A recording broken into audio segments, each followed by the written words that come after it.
Bună, dragilor, și bine ați venit la o nouă citire. Dacă titlul te-a atras, înseamnă că ai aici cu siguranță un mesaj pentru tine. Îți mulțumesc pentru că mă urmărești, îți mulțumesc pentru că mi-ești alături. Dacă vrei și tu astfel de citire, te invit oricând cu drag doar pe aplicația de tarot și astrologie Cristina Zurba, disponibilă atât pe iPhone cât și pe Android. Vreau să analizez relația dintre tine și o anumită persoană în acest moment, dar și relația dintre tine și această persoană în viitorul apropiat, dar și în viitorul mai îndepărtat. Hai să vedem ce gândiți unul față de celălalt, ce simțiți, ce la baza manifestărilor, care e stadiul relației. Hai să vedem mesaje pentru tine.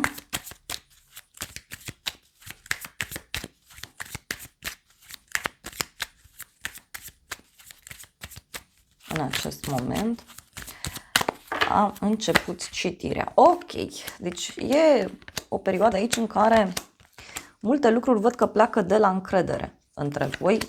Pot fi și multe aspecte care pleacă de la bani în unele cazuri.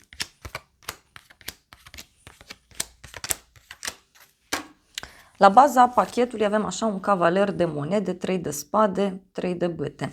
Cineva aici, uite, pune un pas înainte în legătură cu tine. Putem să discutăm și despre cineva care are inima frântă sau se simte trădată și văd că persoana aceasta este pregătită să facă un pas înainte către tine, să-ți facă o propunere, să-ți facă o ofertă. Este, bineînțeles, și o perioadă în care totul cumva aici se bazează fie pe bani, fie pe dovezi fizice, palpabile și mai văd aici că pentru unii e vorba și de o problemă care ține de încredere. Între tine și persoana asta, ce văd eu în acest moment, e acest 9 de monede, care înseamnă că fie în acest moment relația voastră e foarte mult bazată pe sfera financiară, fie discutați foarte mult despre bani, discutați foarte mult despre proiectele pe care le aveți, fie împreună, fie separat, dar poate să însemne, bineînțeles, și o perioadă în care ție îți place împreună cu această persoană să vă simțiți bine, să mâncați ceva bun, să mergeți în locuri în care vă simțiți bine, dar e și despre încredere. Hai să vedem, la baza manifestărilor tale, 2 de bâte, uite, parcă stai așa la distanță și analizezi situația. Este, bineînțeles, și o perioadă în care tu îți faci planuri pe un termen mai lung în legătură cu această persoană, dar poate să fie și o perioadă în care pur și simplu simți nevoia să stai la distanță, să analizezi lucrurile, pentru că și cu acest cavaler de monede aici, este clar vorba despre ceva care se mișcă foarte lent. Deci poate e un moment în care, știu eu, nu ai încredere în această persoană sau nu o cunoști foarte bine, dar pentru alții poate să însemne și un moment în care stați la distanță și analizați pe cineva. Cealaltă persoană, regina de monede, deci numai monede, o legătură, uite, și cu zodii de pământ. Pentru unii, Taur, Fecioară, Capricorn. O energie a cuiva căruia îi place să îngrijească pe ceilalți, acestei persoane îi place să ofere, acestei persoane îi place să dețină controlul, poate din punct de vedere material. Persoana aceasta e foarte influențată în acest moment de niște vești care țin de bani sau vești care țin și de sănătatea sa. În inima ta, acum avem asul de monede, deci numai monede. În inima ta, uite, ești într-o perioadă în care ești foarte hotărât sau hotărâtă. Văd aici că ești concentrat spre un nou loc, spre ceva nou care ține de casa ta, e ca și cum vrei să-ți cumperi ceva nou, dar poate să însemne, bineînțeles, că în relația cu această persoană, tu primești, da? Ești persoana care primește, fie atenție, fie daruri, ceva aici se întâmplă. Și apoi avem celălalt 5 de bâte, deci persoana aceasta e foarte agitată în acest moment. Poate să fie și o persoană geloasă, poate să fie și un personaj care are probleme cu prietenii, cu familia, poate să fie și cineva care simte nevoie aici să se lupte pentru un anumit aspect. În mintea ta, 4 de cupe, totuși e ceva aici care nu-ți place, nu-ți convine. 4 de cupe poate să însemne și un moment în care simți nevoia să te odihnești, simți nevoia să te relaxezi, dar poate să însemne și un refuz, e ca și cum refuzi ceea ce persoana aceasta îți oferă, e ca și cum tu vrei mai mult de atât, vrei ceva mult mai valoros, da? Nu e suficient ce face persoana asta. Și mai poate să fie și un moment în care zici, uite, m-am plictisit, am obosit. Cealaltă persoană, îndrăgostiții, deci o legătură cu zodia Gemeni, Omul ăsta se gândește să ia o decizie foarte importantă în ceea ce te privește. Este vorba despre o decizie între minte și inimă. Poate pentru alții discutăm și despre o persoană care e pregătită aici să vadă lucrurile mai clar. Este vorba despre o persoană care e pregătită să-și schimbe viața radical. Dar, repet, e ca și cum nimic nu te mai impresionează. Eu așa simt să transmit, cel puțin în acest moment. Hai să vedem ce urmează. 6 de bâte. O victorie pe care o aveți împreună, un eveniment la care mergeți împreună, o oficializare poate a acestei relații pentru unii. Pentru alții e ca și cum se clarifică ceva în curând. Hai să vedem pentru tine. Avem Marea Preoteasă. Pentru tine, uite, în viitor apropiat te văd aici foarte tăcut sau tăcută, te văd mai retras, mai retrasă, o perioadă în care, știu eu, ești mai secretos sau mai secretoasă, îți vezi foarte mult interesul tău, îți vezi foarte mult de tine.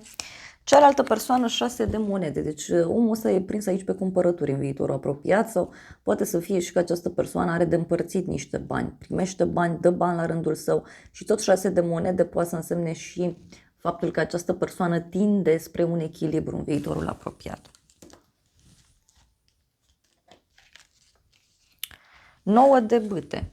Totuși, în viitor te văd aici puțin temător, că și cum zici, da, parcă nu cred, parcă vreau să mai stau puțin retras, dar parcă vreau să analizez lucrurile mai bine, pentru că 9 de bâte, bineînțeles, poate să însemne și o persoană temătoare, o persoană care nu știe ce vrea. Uite, regele de monede. Din nou energie de pământ. Fie persoana asta e foarte mult înrădăcinată pe planul material, adică pentru omul ăsta contează dovezi fizice, contează banii, contează mâncarea, contează lucrurile astea practice. Ce mai văd e că acest om poate să fie foarte hotărât în viitorul apropiat pentru sufletul său. În mintea ta avem un as de spade. Totuși te văd aici și mai rece, și mai detașat sau mai detașată. În viitor văd aici și o decizie importantă pe care tu o vei lua în legătură cu această persoană. Poate să însemne și o victorie pe care o ai, dar care cumva o ții secretă, o ții pentru tine. 2 de spade. Și uite, omul ăsta nu va ști ce să spună, nu va ști ce să aleagă. E ca și cum rămâne fără cuvinte, dar încearcă cumva să te determine să mai rămâi în situația aceasta. Este o persoană aici foarte gânditoare, temătoare, văd în viitor. Deci omul ăsta nu va ști ce să spună, va rămâne așa cu, fără cuvinte. Apoi, în final, avem Marele Preot, o legătură cu Zodia Taur. Totuși aici Marele Preot vorbește fie despre o căsătorie, fie vorbește despre oficializarea unei relații, fie vorbește despre o întâlnire, un eveniment important care se poate petrece undeva la o zi mare, la o zi sfântă. Și da, este o perioadă, bineînțeles, cu Marele Preot în care aici poate să reprezinte și o decizie importantă în plan relațional. La baza manifestărilor tale avem 6 de spade în final, deci aici eu văd că tu totuși pleci undeva, fie într-o călătorie, fie te muți, fie pur și simplu demarezi niște proiecte, adică lucrurile încep să se miște în viața ta. Și cealaltă persoană avem 10 de cupe, deci cealaltă persoană eu o văd foarte împlinită, mulțumită, fericită. Foarte multă influență aici din partea familiei. Mai văd. Lumea pentru tine. Deci te văd împlinită, eliberat sau eliberată în viitor. Dar din nou ideea de călătorie, ideea de final, e că și cum treci într-o altă etapă, treci într-o altă lume, da? Treci într-o altă dimensiune, cum s-ar spune. Aici ce mai avem? Puterea, deci o legătură cu un leu. Poate, știu eu, persoana asta în viitor va dori foarte mult să lupte pentru tine sau se va simți invincibil, invincibilă. Mai poate să însemne și că acest om în viitor va fi pregătit aici să lupte cu toate forțele pentru tine sau pentru a menține această stare de echilibru. Iar pentru alții poate să însemne și că omul ăsta poate avea aici o luptă, da? mai mare, ce văd eu, legată de rude, prieteni, oameni apropiați. În mintea ta, regele de bâte, avem aici o legătură cu o zodie de foc, leu, berbec, săgetător. Deci eu te văd clar cu o foarte mare încredere în tine. E ca și cum zici, gata, am avut dreptate, s-au aflat lucrurile. Pentru alții mai poate să însemne și faptul că aici ești într-o perioadă în care te vei concentra foarte mult pe partea de creativitate, pe o afacere, pe o negociere. Poate să însemne și o perioadă în care îți recapeți total energia și dai dovadă de foarte multă maturitate în felul tău de a acționa. Cealaltă persoană, asul de cupe, uite, omul ăsta îți va face aici o invitație la pace, da? Îți va face o invitație la o împăcare. Pentru unii poate să însemne și o persoană nouă care apare, eu așa simt să transmit. Deci e vorba și de o persoană nouă care apare, dar cumva la o zi mare, o zi sfântă sau în urma unui drum pe care îl faceți. Pentru că eu văd aici că ceva se clarifică. Vreau să văd totuși despre ce este vorba, da, cu șasele astea de bâte, pentru că de aici văd că pleacă toată întorsătura. Supărare, deci iese la suprafață o supărare. O veste trăsnet, legată de bani, noroc. Mai vreau o carte.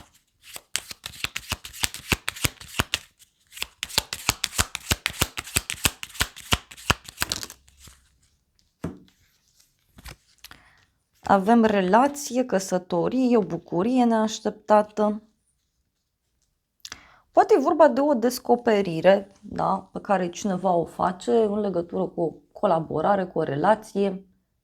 Pentru unii poate să însemne aici, bineînțeles, uite, dar e o veste aici care schimbă radical lucrurile și vreau să văd ce veste, despre ce e vorba. E legat, uite, fie de tine ca femeie, fie e vorba de o femeie. E o femeie matură, asumată.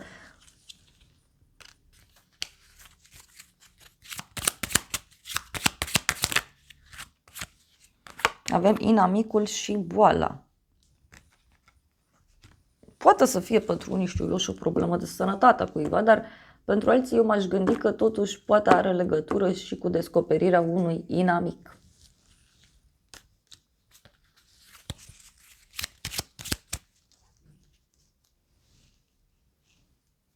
Hai să vedem Marele Preot ce spune.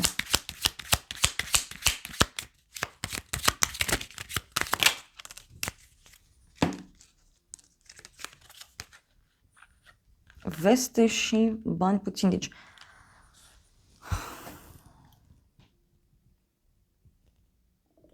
poate să fie aici o discuție legată de ideea de încredere sau o discuție legată de ideea de bani.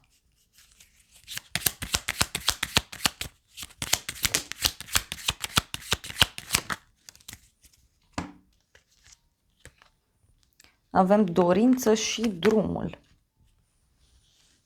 Poate să fie aici un moment în care e ca și cum dai la pace cu persoana aceasta și fiecare își vede de drumul său, dar pentru unii poate să fie ceva important legat de o călătorie, o vacanță și cumva de acolo lucrurile se pot transforma destul de mult. E ceva legat de străinătate, de un drum lung. Am întrebat ce-i cu drumul și uite, avem faptul că în viitor, te văd aici că vei fi mult mai atent la deciziile pe care le vei lua. Și aici, sfârșitul ăsta, uite, a venit văduvul, cearta și ghinionul. Deci, parcă e un moment în care zici, gata, eu ies din conflictul ăsta, eu ies din cearta asta și văd că e ca și cum te înalți din punct de vedere energetic după această alegere, după această situație. Pentru că iar mi-a apărut, uite, sfârșitul. Să vedem în mintea ta.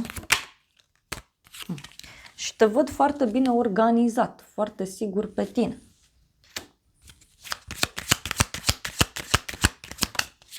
Cealaltă persoană, iar a apărut puterea. Acum nu știu, fie aici e vorba de un personaj căruia îi place așa mereu să se certe, să fie la plus infinit. Persoana aceasta, uite, aici în viitor puterea mi-a venit clarificată de aceste cărți. Deci omul ăsta aici poate să lupte, da, contra unei alte persoane, contra unui inamic, dar văd aici și niște minciuni foarte mari. Da? O problemă foarte mare.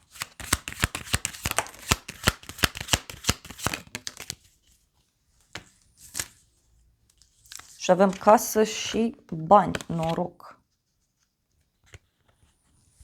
Deci parcă e cineva aici care va încerca cu toate forțele, da, să-ți intre în casă, să te ajute, să facă ceva în acest sens.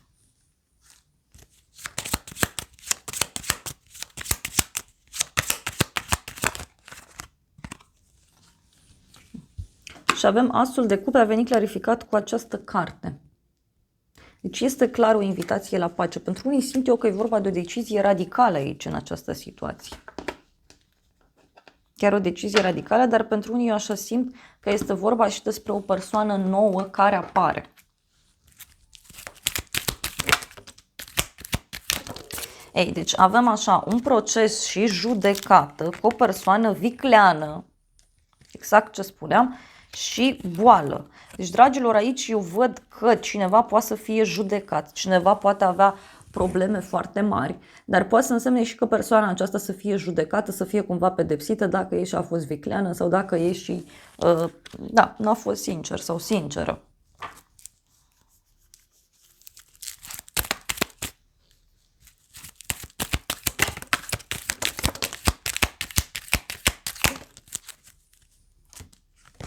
Cineva dorește să te revadă, o scrisoare și o veste bună. Poate omul ăsta e îndurerat aici, în urma unor lucruri pe care le afle și spune că vrea să te revadă pentru a-ți da această veste.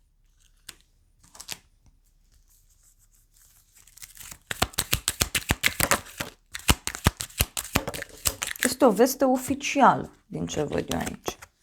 O bucurie de departe, o zi plăcută. Pentru unii, așa cum spuneam, fie e vorba de o relație la distanță, fie este vorba despre o relație cu o persoană care, știu eu, îți face o invitație într-o vacanță, într-o călătorie, undeva.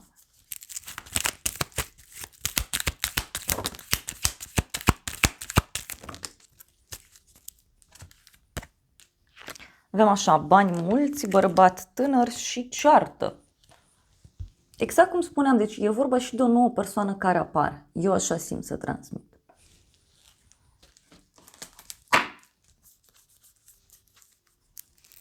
Da, uite, e ceva care vine printr-o prietenie, poate ceva legat de zona de online. Pentru că, uite, văd un cadou, o bucurie, o surpriză plăcută.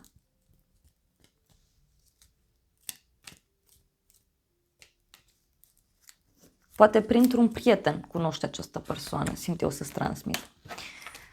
Hai să vedem ce zice acest oracol. Ei, și oracolul ăsta vorbește despre transformare și schimbare. Deci vorba despre o transformare profundă și avem a oferi iubire. Deci este clar că în plan relațional, da, în dragoste, urmează o schimbare mare. Simt eu că are legătură cu ceva legat, repet, de o călătorie, un drum pe care fie tu îl faci, fie persoana aceasta îl face către tine. Apă magică, meditație, pace. Poate e ceva legat de un loc cu multă apă?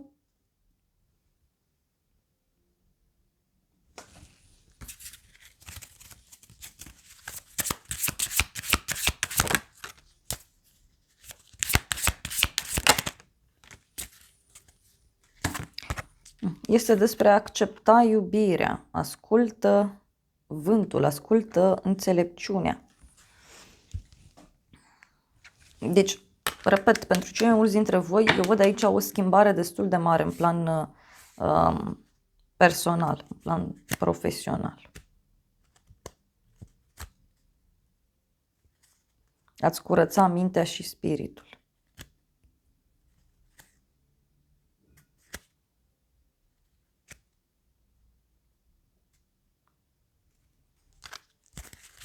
Mai iau o singură carte. Na. Sezonul, da, recoltei. Deci poate să fie aici și că e ceva karmic, adică ceva s-a întâmplat, ceva a fost pus în pământ. Și aici lucrurile cu siguranță ajung într-o altă direcție, dar eu văd bucurie totuși. Bucurie și, repet, e ceva legat și de o călătorie cumva.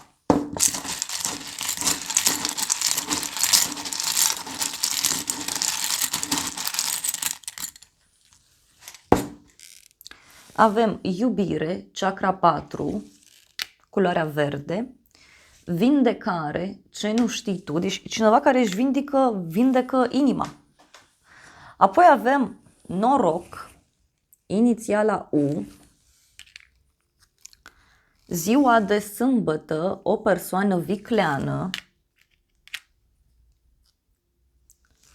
chakra 3, putere personală, speranță, răsărit, iar apoi avem ascuns, lună.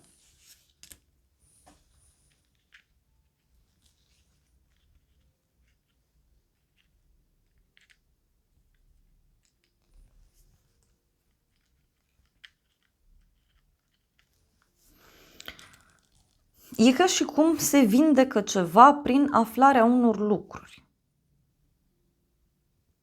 Cineva speră aici că ceva să fie ascuns și de fapt nu e așa. Mai vreau câteva mesaje.